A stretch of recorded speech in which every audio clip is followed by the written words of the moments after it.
चल हो जा शुरू।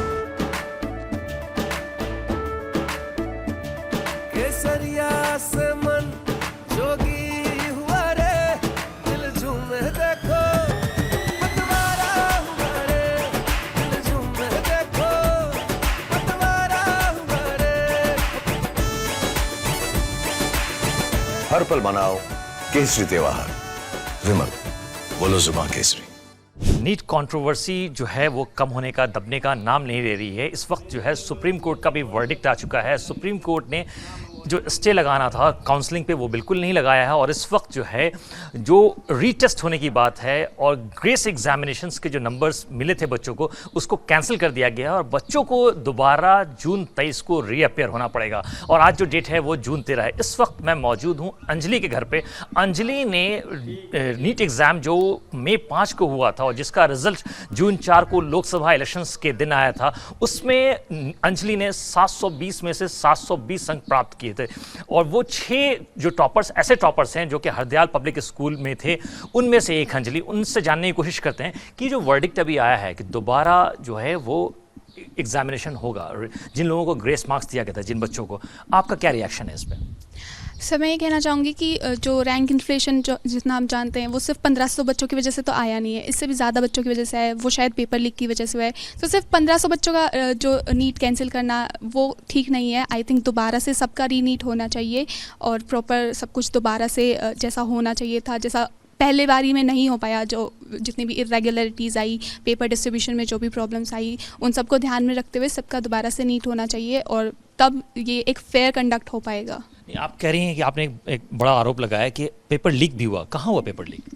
सर ये सब जो र्यूमर्स मैंने भी न्यूज़ में सुनी है कि अलग अलग जगह पे पेपर लीक की वजह से है, और सिर्फ 1500 बच्चों की वजह से तो इन्फ्लेशन आया नहीं है, और एकदम से सब इतने पढ़ने वाले भी नहीं हो सकते, तो कहीं ना कहीं ये हुआ होगा। और सिर्फ ग्रेस मार्क्स हटा के और उन बच्चों का पेपर लेना, सिर्फ 1500 बच्चों का पेपर लेना, ये तो ठीक नहीं है। अब ग्रेस मार्क्स तो एनटीए वालों ने दिए थे, इसमें बच्चों की क्या गलती है? ना तो उसकी वहाँ गलती थी कि पेपर सेंटर पर गलत डिस्ट्रीब्यूट हुआ, उन्हें टाइम कम मिला, ना उनकी वहाँ गलती थी कि एनटीए ने उन्हें ग्रेस मार्क्स दिए। अब सिर्फ उन बच्चों का पेपर कैंसिल किया जा रहा है ना, तो इसमें थोड़ा सा वो है। खैर अब जो भी है सुप्रीम कोर्ट ने कहा है, तो इसे हम एक अपॉर्चुनिटी समझ के, दूसरी अपॉर्चुनिटी समझ के, जहाँ पे हम फेयर कंडक्ट करा सकें वहाँ पे अपना बेस्ट देने की कोशिश करनी चाहिए। जून 23 का एग्जाम होने वाला है, उसमें आप कितना पेपर खुद को मानती हैं कि आप तैयार हैं उस एंट्रेंस एग्जाम के लिए फिर से दोबारा? हाँ जी सर, मैं तैयार हूँ। बस एक दो रिवीजन हो जाए, उसके बाद तो I am ready. I think आप कितना कॉन्फिडेंट हैं? क्योंकि इस बार जो एंट्रेंस एग्जामिनेशन हुआ उसमें आपने 720 में से 720 अंक प्राप्त किया।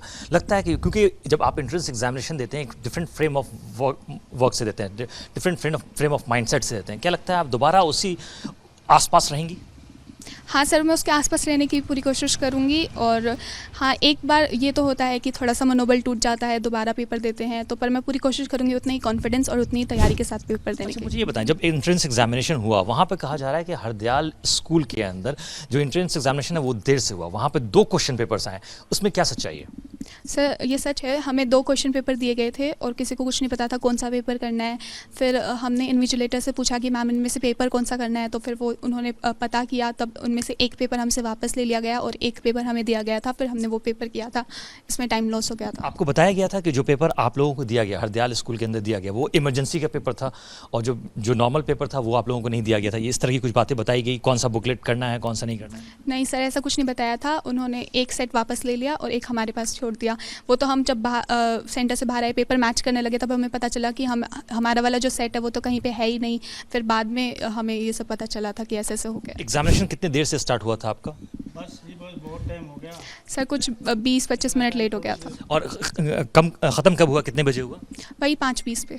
तो अभी क्या लगता है आपको कि ये जो फैसला है वो सही है या गलत है? क्या आपका क्या नज़रिया as a student, as a NEET student, क्या नज़रिया है आपका?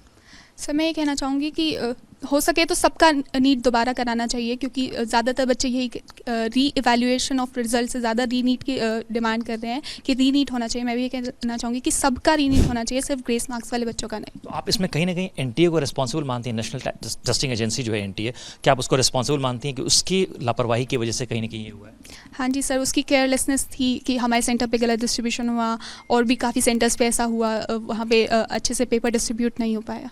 अच्छा, तो ये थी हमारे साथ अंजलि, जिन्होंने टॉप रैंक प्राप्त किया है। 720 नंबर जो है इन्होंने प्राप्त किया है। इनके अलावा 67 बच्चे ऐसे थे जिन्होंने 720 में से 720 अंक प्राप्त किया है। तो इसकी वजह से जो है वो एक रकस क्रिएट हुआ, क्योंकि हरदयाल पब्लिक स्कूल का जो सेंटर था वहाँ से 8 बच्चों ने टॉप किया, और उन 8 बच्चों में से 6 बच्चे ऐसे थे जिन्होंने 720 में से 720 अंक प्राप्त किया, और उनमें से अंजलि एक छात्रा हैं। वीडियो जर्नलिस्ट इरफान के साथ आकिल, रिपब्लिक टीवी के लिए।